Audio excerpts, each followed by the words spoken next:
The smell hit me first. Not her usual vanilla lotion or the lavender dryer sheets she insisted on using. This was something sharper, woodsy, expensive. The kind of cologne that comes in a black bottle and costs more than a decent steak dinner. I was standing in our bedroom doorway at 11 p.m. on a Tuesday, still wearing my work boots, and my wife's pillow smelled like another man. I'm Marcus Reeves, 41 years old. I own a body shop on the south side of Charlotte. 20 years of fixing wrecked cars taught me one thing most people never learn. Damage always leaves evidence. You can repaint a fender, buff out a scratch, replace every panel on the frame, but if you know where to look, you'll find the truth hiding underneath. Bent metal remembers the impact. And tonight, something in my marriage had been hit hard. Diana had left 2 hours ago for what she called a last-minute client dinner. She ran the marketing department at a mid-sized tech company, and these dinners had been multiplying like rabbits over the past 4 months. Always on weeknights, always running late, always ending with her tiptoeing into bed after midnight smelling like wine and mouthwash. I used to believe her. I used to be that guy. I stripped the pillowcase off and held it under the bathroom light. There it was. A single dark hair, about 3 inches long, curled against the white cotton. Diana was blonde. I'm bald. Our son Caleb just turned 14 and kept his hair buzzed for wrestling season. That hair didn't belong to anyone in this house. I heard the front door open downstairs. Diana's heels clicked across the hardwood, then stopped. She was probably checking her reflection in the hallway mirror, making sure her mask was on straight before she came upstairs to lie to me again. "Hey, babe," she called up. "You still awake?" I dropped the pillowcase back on the bed and walked to the top of the stairs. She stood in the foyer looking immaculate. Fresh lipstick, not a wrinkle on her blouse, hair perfect. Nobody comes home from a 3-hour dinner looking that put together unless they freshened up somewhere else before walking through the door. "How was dinner?" I asked. "Exhausting." Todd from Apex Dynamics kept going on about the rebrand timeline. I just wanted to come home and crash. She blew me a kiss and headed for the kitchen. "I'm grabbing water. You want anything?" "I'm good." I went back to the bedroom and put the pillowcase in a plastic bag inside my toolbox in the garage. Old habit from the shop. When you're building an insurance claim, you document everything, and you store the evidence where it can't disappear. The next morning, I dropped Caleb at school and drove straight to my shop instead of stopping for coffee like I usually did. I sat in my office with the door locked and pulled up our phone plan online. Diana and I shared a family account, and the detailed call log told a story she never intended me to read. One number appeared over and over, sometimes 15 times a day. Late-night texts at 1 a.m., morning calls at 6:30 before I woke up. I copied the number and ran it through a reverse lookup. The name that came back was Grant Holloway. I knew Grant. Everyone in our circle knew Grant. He was Diana's college friend, Megan's husband. We'd had them over for 4th of July barbecues. I'd lent him my trailer when they moved into their new house last spring. He'd sat at my dining table, eaten my food, shaken my hand, and looked me in the eye while doing whatever he was doing with my wife behind my back. Most men would have driven straight to Grant's office and rearranged his face. I wanted to. My hands were shaking, and my vision had that red tunnel quality that comes right before you do something you can't take back. But I've seen enough wrecked cars to know what happens when you act on impulse. You make a bigger mess. You give the insurance company a reason to deny your claim. So I sat in my chair, and I breathed until the shaking stopped, and then I started planning. That evening, I told Diana I had a job running late at the shop. Instead, I parked my truck 2 streets over from our house and waited. At 7:15, a silver Audi pulled into our driveway. Grant Holloway stepped out carrying a bottle of wine, looked around the street like a nervous cat, and walked to my front door. My wife opened it before he knocked. She was wearing a red dress I hadn't seen in months, the one she used to save for our anniversary dinners. She pulled him inside, and the door closed. I sat in my truck for 45 minutes, watching the lights in my own house shift from the kitchen to the living room to the bedroom. My bedroom. The bedroom where I sleep next to her every night. The bedroom where my son does his homework on our bed because he says the mattress is more comfortable than his desk chair. I photographed Grant's car in the driveway with a timestamp.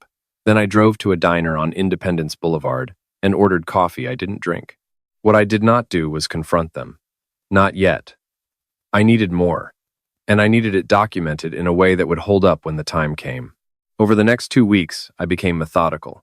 I installed a dash cam in Diana's car during an oil change she'd asked me to do, pointing it at the driver's seat. I checked our joint credit card statements, and found charges at a boutique hotel downtown called the Lenox. Always on nights, she claimed to be at client dinners. I pulled our shared cloud storage and found a hidden photo album she'd forgotten was synced. The images were enough to make my stomach turn, but I saved every one to a separate hard drive. Then I made 2 phone calls. The first was to Rachel Torres, a family attorney my buddy at the shop recommended. She was sharp, direct, and didn't waste time on sympathy. "You need to protect your assets before she knows what's coming," Rachel said. "Move your business accounts to a separate institution. Document every joint asset. And whatever you do, don't move out of the house. The day you leave, you lose leverage." The second call was harder. I phoned my sister Janelle, the only person in my family who could keep a secret and give advice without judgment. "How long?" Janelle asked. "At least 4 months that I can prove. Probably longer." "And you're sure?" "Marcus, you're sure it's not something you're misreading? I've got photos of his car in my driveway, hotel charges on our card, and a hidden album on her cloud. I'm not misreading anything." Janelle was quiet for a moment. "What about Caleb? That's why I'm doing this right instead of doing it fast." I followed Rachel's advice to the letter, moved my business accounts, documented the house, the cars, the savings, the retirement funds, got a formal appraisal on the shop, built a file so thick it could stop a bullet. And through all of it, I smiled at Diana across the dinner table, asked about her day, kissed her goodnight, and pretended I didn't know that my marriage was already dead. The hardest part was Caleb. My son was smart, perceptive, and going through that age where he noticed everything but understood half of it. One night he found me in the garage organizing my evidence file, and I closed the folder before he could see. "Dad, are you and Mom okay?" he asked, leaning against the workbench with his arms crossed in a way that made him look twice his age. "Why do you ask?"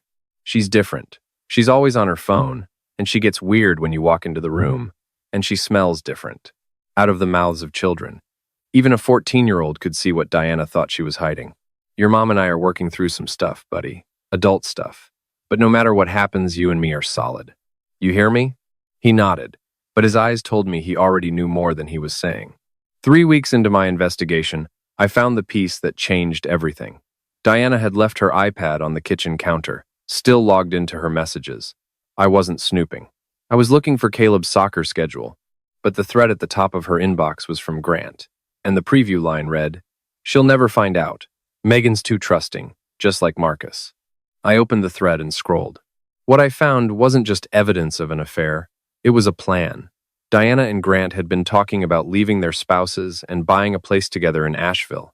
They'd been looking at houses. They'd been discussing finances, specifically how much Diana could get from me in a divorce if she played it right. One message from Diana made my blood go cold. "I talked to a lawyer. If I file first and claim emotional neglect, I can get the house, half his business, and alimony. Marcus is too nice to fight dirty. He'll just sign whatever they put in front of him." She had me profiled like a mark in a con game. The trusting husband who'd roll over and write a check. The blue-collar guy who wouldn't know how to fight back against a woman with a marketing degree and a sharper lawyer. She was wrong. I screenshotted the entire thread and sent it to my secure email. Then I called Rachel Torres. "We need to accelerate the timeline," I said. "She's planning to file first." Rachel's voice was calm. "Good. Let her think she's ahead. We'll be ready." The breaking point came on a Saturday. Diana announced she was spending the day at a spa with Megan. The irony almost made me laugh. She was probably going to spend the day with Megan's husband while telling Megan she was with me. The web of lies had gotten so tangled that nobody knew where they stood except me. After Diana left, Caleb came downstairs looking like he hadn't slept. "Dad, I need to tell you something, and you're going to be mad that I didn't say it sooner." I sat down at the kitchen table. "Nothing you tell me is going to make me mad at you." He sat across from me, fidgeting with a rubber band on his wrist. "I saw Mom with Mr. Holloway. At the mall, like 3 months ago. They were holding hands near the food court, and she didn't see me. I was with Tyler and his mom, and Tyler's mom saw it too. She pulled me away before Mom noticed." "Did Tyler's mom say anything to you?" "She asked if I was okay. I told her it was nothing." He paused. "But it wasn't nothing, was it?" "No, buddy. It wasn't nothing." "There's more." Caleb's voice got quieter. "Sometimes when you're at the shop late, he comes over. I hear them downstairs. She told me he was helping her with a work project. But work projects don't make those sounds, Dad." I reached across the table and put my hand on his shoulder. I felt him shaking. "This is not your fault. None of this is on you. You were trying to protect your mom, and that makes you a good kid. But I need you to trust me now. I'm going to fix this, and I'm going to make sure you're okay. That's my only job." He wiped his eyes with his sleeve. "Are you going to divorce her?" "Probably." "Yeah." "Good," he said. And then he hugged me so hard I thought my ribs would crack. That same week, I did one more thing that Rachel had suggested. I took a DNA test for Caleb, not because I doubted he was mine. He had my jaw, my hands, my stubborn streak. But Rachel said it would close every door Diana might try to open in court. 2 weeks later, the results confirmed what I already knew. He was my son, 100%. But the fact that I even had to check made me hate Diana more than anything else she'd done. I spent the next week making quiet moves. I tipped off Megan Holloway through an anonymous letter, including 3 of the mildest photos from Diana's Cloud album and a printout of the message where Grant called her too trusting. I didn't sign it. I didn't need to. The truth has its own signature. Then I waited. The fallout started on a Wednesday. Megan confronted Grant. Grant panicked and called Diana. Diana called me at the shop, her voice cracking with a kind of fear I'd never heard before. "Marcus, someone sent Megan photos. She knows about Grant and me. We need to talk." I leaned back in my office chair and let the silence stretch. Then I said, "I know." "You know what? Everything. I've known for weeks. The hotel, his car in our driveway, the messages about moving to Asheville, the plan to file first and take my business. I know all of it, Diana." The line went so quiet I thought she'd hung up. Then she whispered, "How?" "Because damage always leaves evidence. And you weren't as careful as you thought." She came home that night with mascara tracks down her face and a performance ready. She sat me down and launched into a speech about how it was a mistake, how Grant had manipulated her, how she was confused and lonely because I worked too much. She said she wanted to save our marriage. She said she'd go to counseling. She said she'd do anything. I let her finish. Then I said, "Where was this speech 4 months ago? Where was this energy when you were sending Grant messages about how easy I'd be to divorce? You didn't want to save this marriage, Diana. You wanted to rob it. That's not fair." "Fair? You brought another man into my house, into the bed where our son does his homework. You made Caleb hear things no kid should hear and then told him it was a work project. You don't get to talk to me about fair." She tried one more angle. The tears got heavier, the voice got softer. "Baby, please, I love you. I made a horrible mistake, but I love you." 6 months ago, those words would have worked. I would have folded like a cheap lawn chair and spent the next year in couples therapy trying to rebuild something she'd already decided to burn down. But I'd read those messages. I knew the plan. And I knew that the woman sitting in front of me crying wasn't sorry she did it. She was sorry she got caught. "I'm filing on Monday," I said. "Rachel Torres is my attorney. You'll be hearing from her." Diana's face changed. The tears stopped like someone flipped a switch, and the cold, calculating woman I'd read about in those messages finally showed her face in person. "You think you can just throw me away? I gave you the best years of my life. I helped you build that shop. I'm entitled to half of everything.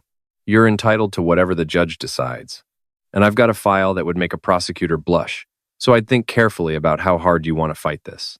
She grabbed her keys and left, slammed the door hard enough to knock a picture off the wall. Caleb came downstairs, looked at the crooked frame and said, "She's not coming back tonight, is she?" "Probably not." He picked up the picture, straightened it, and hung it back on the nail. Then he went to the kitchen and started making us sandwiches without saying another word. That kid was handling this better than both his parents combined. Diana hired an attorney named Bradley Cross, a slick guy from uptown who specialized in high-asset divorces and had a reputation for bleeding husbands dry. Their first move was predictable. They filed a counterclaim, alleging emotional abuse and financial control, painting me as a domineering husband who'd driven Diana into another man's arms through neglect. Rachel wasn't worried. "Let them build their castle on sand," she said. "We've got the earthquake." The hearing came 6 weeks later. Diana showed up in a modest navy dress with minimal makeup, looking nothing like the woman who wore red dresses for her lover. Her attorney presented a narrative about a lonely wife trapped in a cold marriage with a workaholic husband. It was polished, rehearsed, and almost convincing. Then Rachel stood up. She introduced the credit card records, the hotel receipts, the dashcam footage of Grant getting into Diana's car, the synced photos, the text messages planning to file first and strip me of assets, and the pièce de résistance, Diana's own words in writing, calling me too nice to fight dirty. The judge's expression shifted from neutral to stone cold as each piece of evidence landed.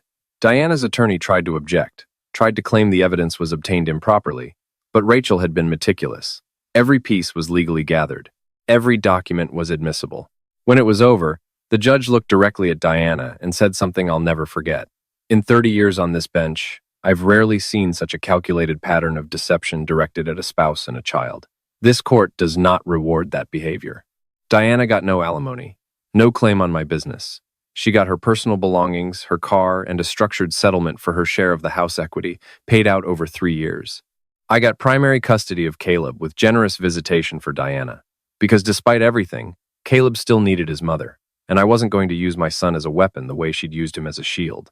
Grant Holloway didn't fare much better.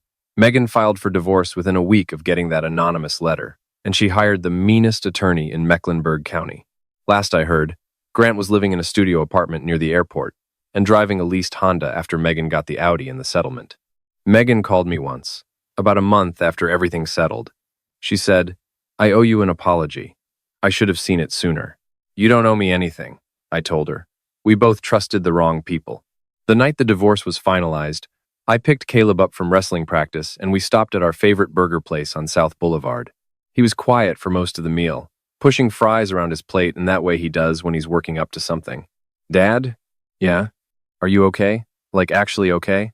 I looked at my son. He'd grown 2 inches since this whole thing started, and there was something in his eyes that wasn't there before. A steadiness, a weight. He'd watched his family break apart and come out the other side still standing, still doing his homework, still making weight for wrestling, still checking on his old man over burgers and fries. "Yeah," I said. "Actually okay." He nodded. "Good, because I need you to sign my permission slip for the tournament in Raleigh. It's due tomorrow and Mom forgot." I laughed. First real laugh in months.